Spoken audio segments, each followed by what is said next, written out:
Salut à tous, on se rejoint aujourd'hui pour un nouveau test d'un smartphone low cost et pas n'importe lequel. Donc c'est pas le plus connu, d'ailleurs je pense que vous le connaissez pas du tout. Cette marque là j'en ai fait un, c'est le Ila X qui a bien marché d'ailleurs. on se demande pourquoi. Donc ce Ila D1 Big Eyes, c'est comme ça qu'il s'appelle, c'est un téléphone que franchement honnêtement pour ceux qui ont que 60 € de budget, je vous conseille de prendre, il est pas mal du tout. Il devait coûter largement plus cher à sa sortie. Là, il est vendu que sur AliExpress, donc je vous mettrai le lien d'achat de la boutique officielle Ila sur AliExpress. Normalement, il y a un petit partenariat qui est en train de se faire, parce qu'ils sont contents de la première et de la deuxième vidéo qui va arriver. Mais voilà, franchement, très très bon téléphone. On le verra tout au long de ce test. Allez, le contenu de la boîte. Donc, on a un petit chargeur logoté Ila 1 ampère en 5 volts. Le chargeur, donc c'est pas du type C, c'est du micro USB. La boîte est plutôt originale. Voilà. Et le trombone. Et c'est tout. Voilà, il n'y a pas de coque, il n'y a pas de film supplémentaire. C'est le strict minimum. Mais bon, on va voir que le téléphone, franchement, il en vaut la peine. Donc je vous l'ai dit, c'est un téléphone que vous trouvez à 60 € sur la boutique Ila officielle sur AliExpress. Donc je vous mets le lien en dessous dans la description de la vidéo. Donc on commence par le design et les caractéristiques. Donc j'ai les dimensions du téléphone, 73,2 de large sur 149,7 de haut sur 7,9 mm d'épaisseur pour un poids de 189 grammes. Ce qui paraît lourd, mais je pense qu'il y a un petit souci le poids. D'ailleurs je pense que je vais aller le mesurer, je reviens de suite. Le peser plutôt. Sur ce coup-ci, DV spécification c'est complètement planté, puisque le téléphone il ne fait que 150 grammes. Ce qui est vraiment... Voilà, 150 grammes, c'est largement... c'est pas du tout pareil que 189. Hein. À l'avant, on a un écran en 5,2 pouces de type IPS, de la résolution 1180 x 720. Donc, bon, c'est pas le design de dernière catégorie, dernière génération. Donc, on a un 68,25% surface écran total du téléphone. Et voilà. Et pour finir, c'est un écran 2,5D. En dessous, on a le capteur d'empreinte qui se trouve ici. Alors, c'est un bouton qui est tactile et physique. On verra ça après. Et au-dessus, on a l'appareil photo frontal. C'est un appareil photo 8 mégapixels, sûrement de chez Omnivision. Un haut-parleur de tête et le capteur de proximité. Sur le téléphone en bas, on a un micro USB, le haut-parleur. Ce côté-là, on a le bouton power et le bouton volume plus moins. De très bonne qualité. Franchement, de très bonne qualité les boutons. Là-dessus, il n'y a pas de problème. Je dis ça parce que je viens de recevoir un Allcall Mix 2. Et les boutons, ils font peur. La conception générale du téléphone en même temps. Une nano SIM, deux nano SIM ou une nano SIM, une carte SD dans le tiroir SIM. Et au-dessus, on a Monsieur Jack qui est bien présent. À l'arrière du téléphone, on a une coque toute grisée pour mon modèle. Bon, c'est du plastique. Hein. On a le double appareil photo qui ressort légèrement de la coque avec le flash LED. Alors, le double appareil photo, c'est un Samsung 8 mégapixels associé à un Omnivision sûrement, ou un autre, je sais pas, parce qu'il n'y a pas précisé, de 0,3 mégapixels. Alors le tout est animé par le Mediatek 6737T, associé à un Mali T720, ou plutôt le 6737 tout seul, voilà, tout seul, pas le T. 2 Go de RAM, 16 Go de mémoire interne, 2600 pour la batterie à l'intérieur. Il n'est pas full 4G parce qu'il manque la fameuse DB28 qui est chère, mais qu'à free. Donc pour ceux qui ont free, il n'y aura pas la B28, on en reviendra après. Et c'est de la 4G de catégorie 4. Voilà pour le design et les caractéristiques. On passe à la suite.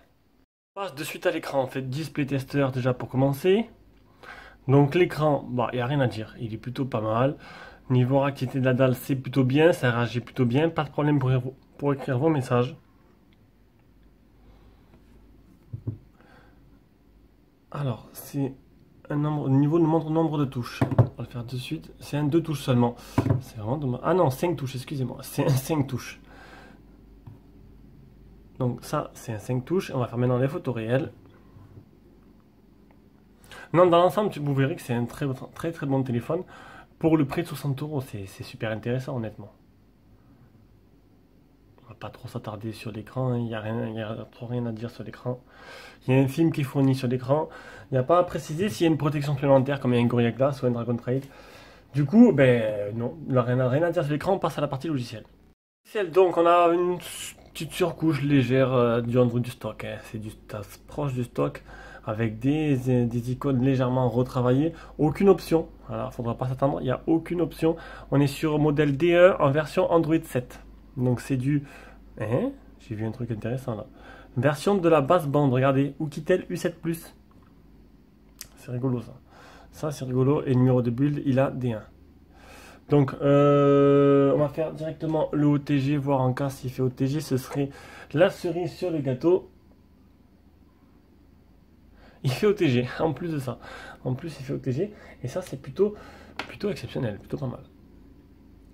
On va faire les capteurs du téléphone avec Phone Tester. Et après on va aller voir les captures d'écran que j'ai prises, que j'ai à vous montrer. Alors l'état des capteurs. Donc c'est simple, accéléromètre, capteur de lumière, capteur de proximité. Et qui marche très bien.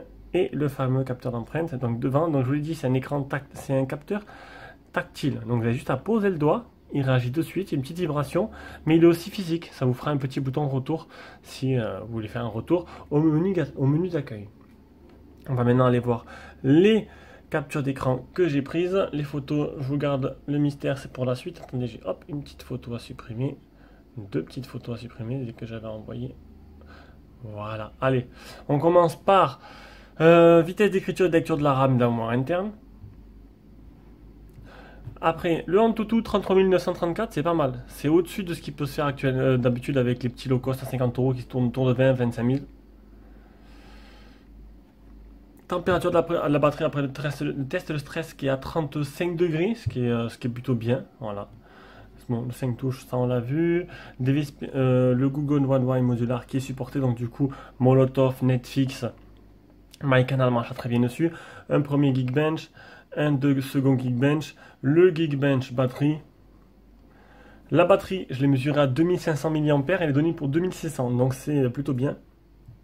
Le GPS, 9 succès sur 10, 7 mètres de marche, donc 7 mètres de marche, c'est pas exceptionnel comme score. Néanmoins, c'est utilisable. Maintenant, dans les grandes villes, moi j'habite pas dans une grande ville, donc après dans les grandes villes, peut-être quand il y a beaucoup de routes qui se superposent, ça risque d'être un peu difficile. Pas de malware, et ça c'est bien pour un smartphone venant d'AliExpress chinois.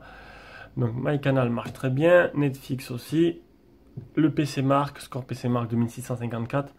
Et on va faire la batterie, donc utiliser 72% en 12h50.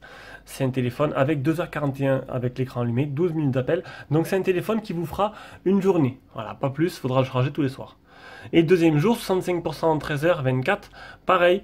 2h14 d'utilisation, 44 minutes d'appel. Il a duré un peu plus longtemps la deuxième journée. Donc voilà, un téléphone. Bon là, allez, un jour, allez, un jour, trois quarts, un jour, un quart, je dirais. Peut-être pas un jour et demi, à mon avis, il ne tiendra pas jusqu'à là. Et pour les bandes, donc il n'est pas Full 4G, manque la B28. Donc voilà, pour aider Free. Pour ceux qui ont Free, ils sont là. La B28, il y a 1500 antennes, bon ça a dû augmenter depuis. Et il y a la B3 qui est la bande des 1800, 9000 antennes. Voilà, donc vous n'aurez pas les 1500 de la B28. C'est tout. Après pour Bouygues, ils en ont 50, c'est pas exceptionnel. Franchement, si vous êtes à côté d'une antenne Bouygues, vous n'avez pas de chance. Voilà, ça c'est fait. Donc rien à dire. Hein, partie logicielle, c'est fluide. 2 Go de RAM, c'est bien optimisé, ça tourne correctement. C'est pas un avion de chasse, mais on va dire que pour le prix, c'est au-dessus de ce qu'on peut trouver actuellement. Allez, on passe au jeu. Et on commence la première partie des jeux avec Rayman.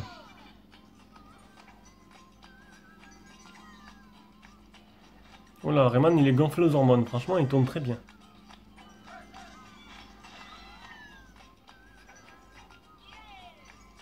Donc pour Rayman, c'est parfait. Il tourne aux petits oignons. On va maintenant tester Rule of Survival parce que PUBG, il n'est pas compatible avec le téléphone d'après le Play Store. Allez, on est sur Rule of Survival. Et le jeu tourne plutôt très bien, même si j'ai un peu du mal. J'utilise la manette d'habitude pour jouer à Rule of Survival. Hop. On va juste regarder. Donc ça n'a pas l'air de trop laguer. J'ai pas pris d'armes, on s'en fout. On va juste promener un peu, regarder un peu niveau graphique ce que ça donne. Ah, quelques lags vite fait. La végétation elle est là, d'habitude elle n'y est pas quand on a des petits téléphones low cost comme ça. Donc c'est quand même plutôt pas mal. Ah, ça commence à tirer un peu partout. Franchement, le jeu tourne, Rayman tourne très bien. Donc ça veut dire que il fera tourner pas les plus gros jeux, mais pour 60 €, on n'a vraiment pas à se plaindre. Hein, franchement, là, étonné. Allez, on passe directement à la suite.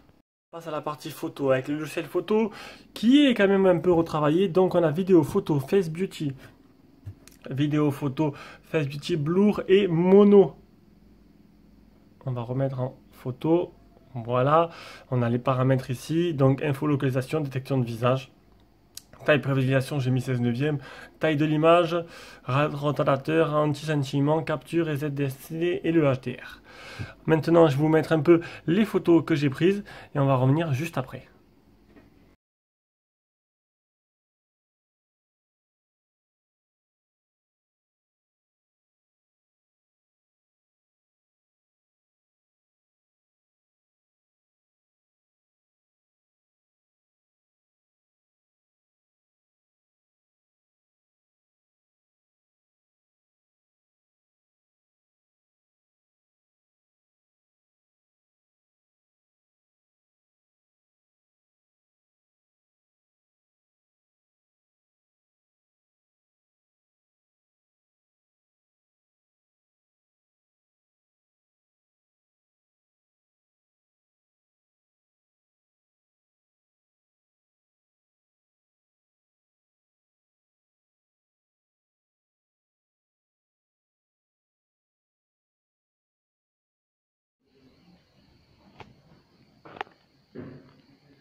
Mise au point n'est pas automatique. Hein. Ah si, ça y est.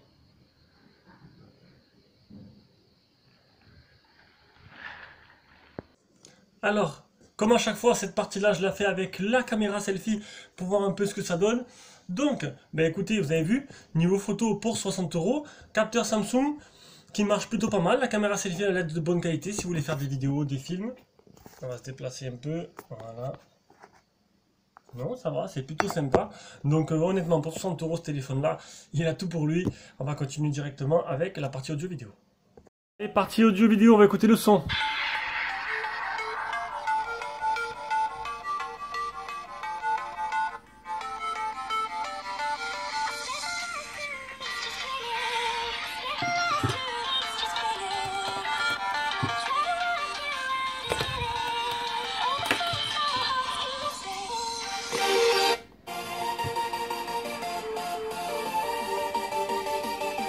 Que dire de plus? Même le haut-parleur est de bonne qualité. Bon, c'est pas une Shinify, mais il fera très bien le travail.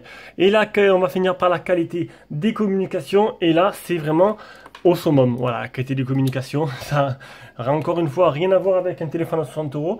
Le Doogee X55 que j'ai fait, à côté, il lui arrive pas à la cheville. Honnêtement, très très bonne qualité d'écoute. C'est vraiment, je suis resté bluffé. Bluffé. Voilà, allez. On passe à la conclusion. Que dire de plus? Voilà, c'est un téléphone que tout le monde doit avoir dans son tiroir, ou en téléphone principal pour les moins fortunés et ceux-là qui galèrent un peu, ou en téléphone secondaire, en téléphone de secours. Franchement, il est top. Voilà, rien à dire de plus. J'espère que cette vidéo vous a plu, vous avez envie de l'acheter. Je vous mets un petit lien d'achat en dessous dans la vidéo et on se revoit pour une prochaine vidéo. Ciao, ciao.